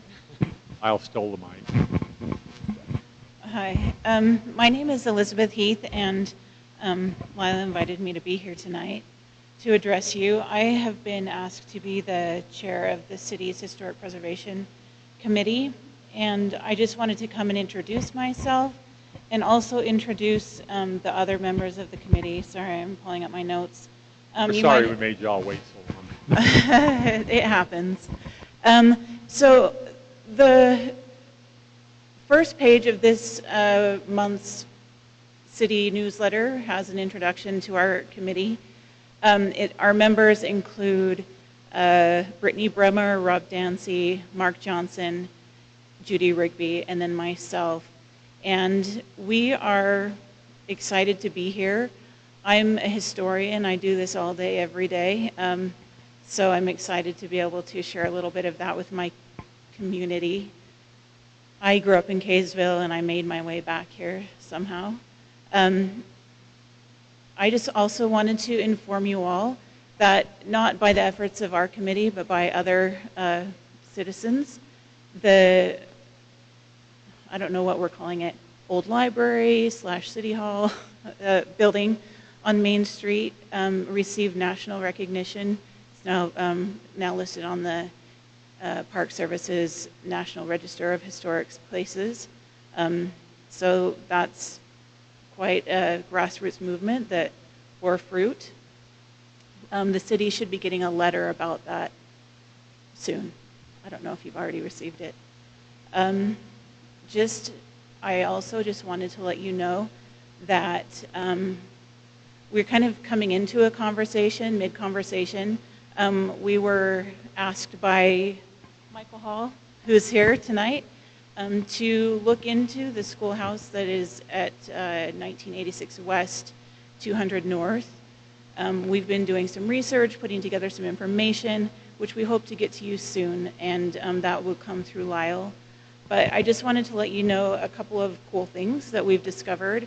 We think it was built in 1875. There are very few buildings in Utah, frankly, that are from the 19th century and still standing. The bricks that built the building were the first bricks produced at the Kaysville Brickyard, which is really interesting. And there's still research that needs to be done. We need to work with the county assessor and just pull together some other documents. But we're here. Please let us be your connection to state history. I'm well connected there, friends and colleagues. So we're here to help you and also to help the public. And I'm hoping that as you're going through and making these new documents and making decisions, that you'll keep in mind that as Utah's hometown, we need to look like Utah's hometown. We need to try to preserve what parts of the built environment we still have. There's not a lot, and we obviously don't want to go crazy, and we're never going to force anyone to do anything, but I hope we can take the opportunities to make sure that we're preserving the past, because it will directly affect the future. Kaysville is well known for its arts participation, world-renowned artists from Kaysville, and so we want to make sure that that is preserved. Oh, that's great. We appreciate that.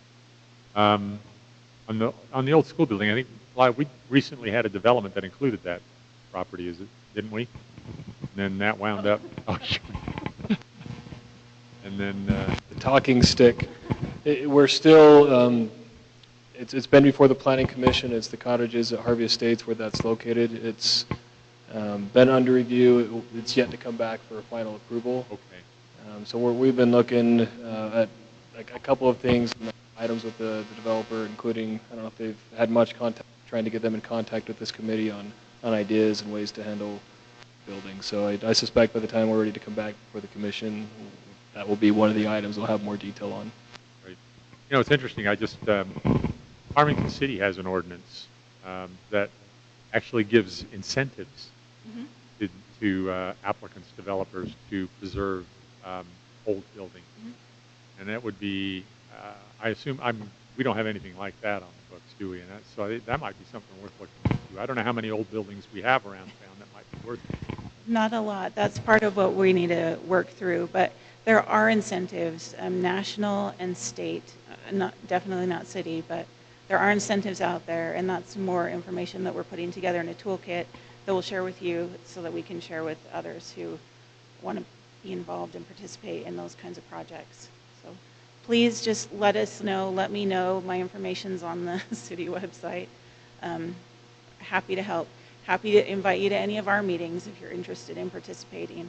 But yeah, we're here to help. So, Oh, and also you're invited to our first event, the cemetery tour on the 19th from 4 to 5.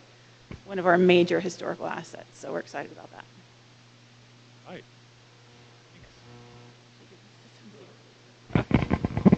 Thanks, and again, sorry to make you wait so long. Anyone else? Public.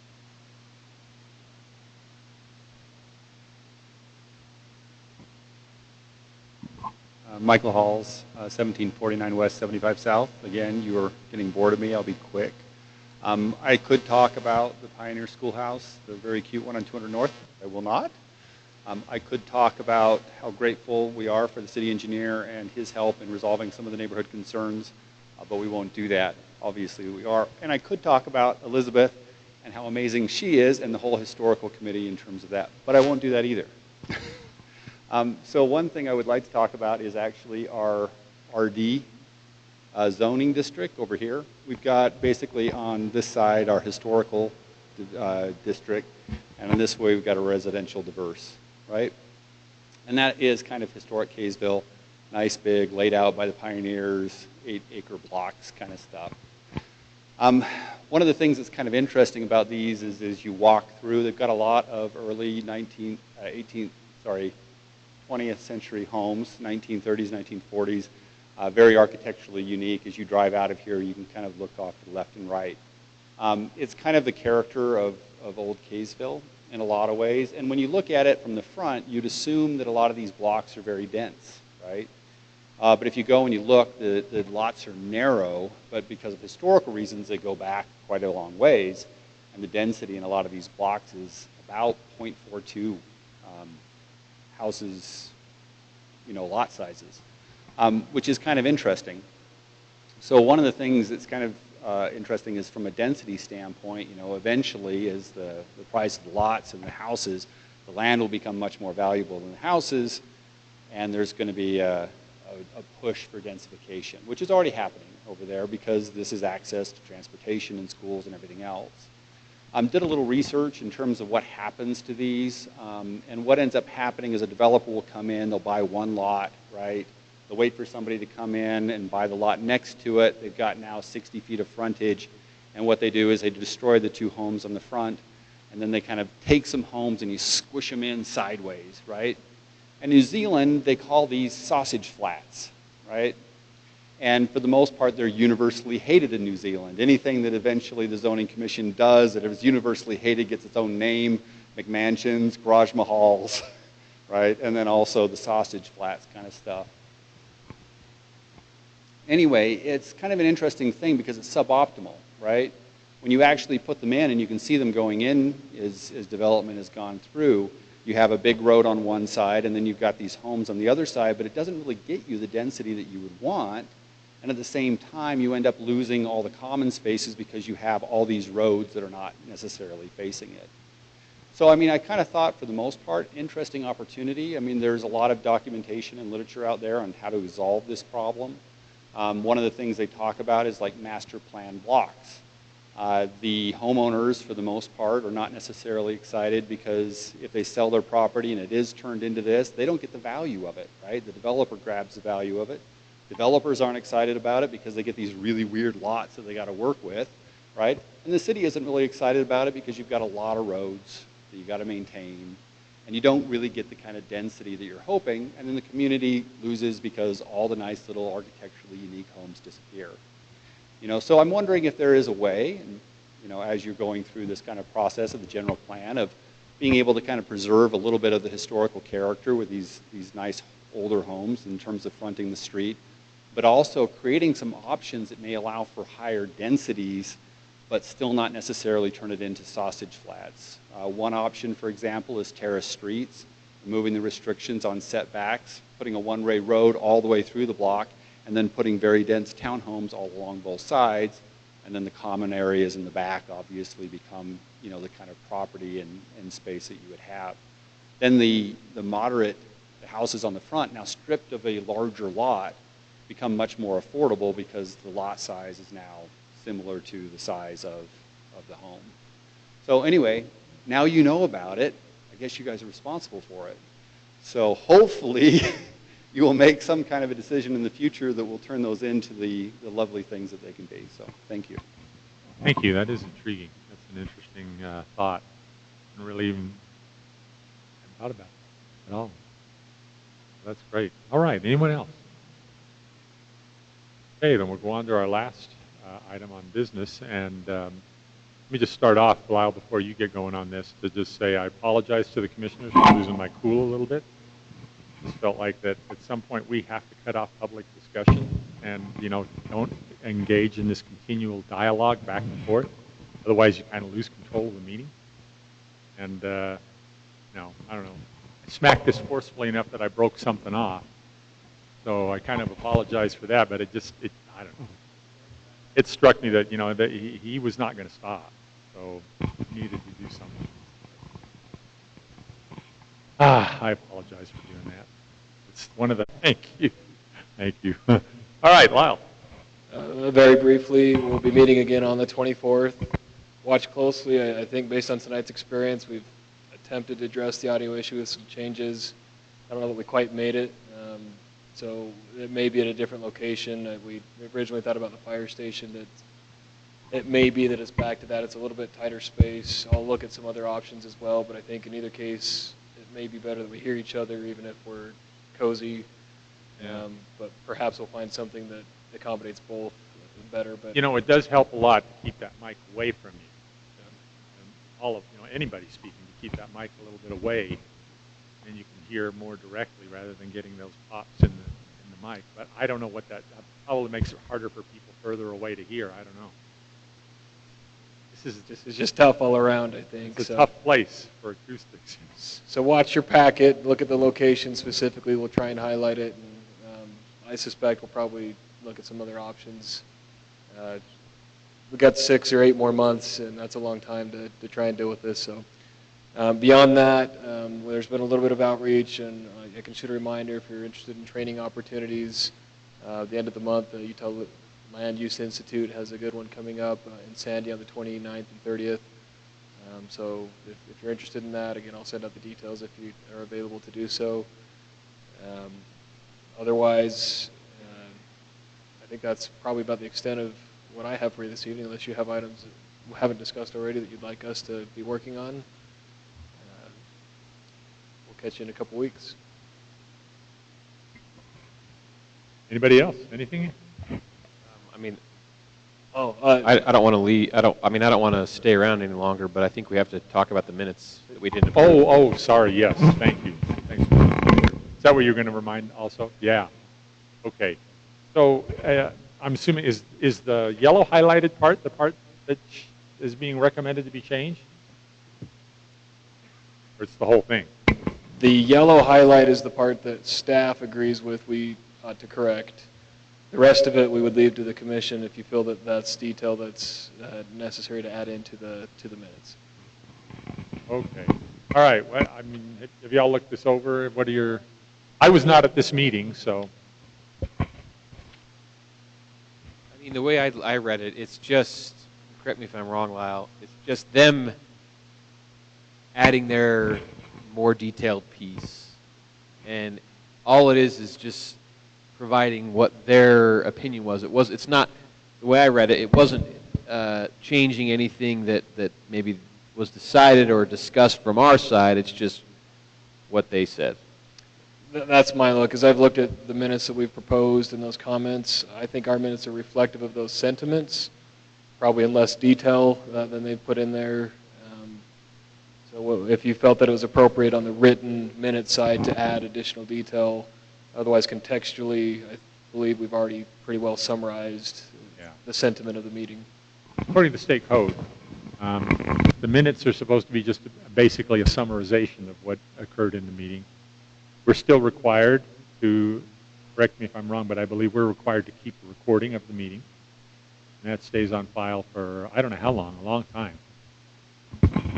We probably keep them permanently. I don't know if that's the requirement, but we always have them. Indefinitely. So if someone really has concerns about what was said in the meeting and may not be reflected in the minutes, they can go back to the recording and listen to it. So one of the reasons we want a better space so the recording works better. But that's true. The details are in there, and we do have them that are audible within the recording. So those would be more the official minute, other than the summarization of the written minutes. If the city doesn't have a meeting record retention policy, I would say that would be a good idea. But there's two reasons why you might want to keep either written or audio and video records. One of them is from a legal perspective. I think that is a much shorter time period. Now, maybe it's 10 years or whatever. But from a historical perspective, you might want to keep them forever. Yeah. And I know the state has mandates. Our recorder is familiar with them. I simply am not. So, but I know, I can go back decades into the written minutes.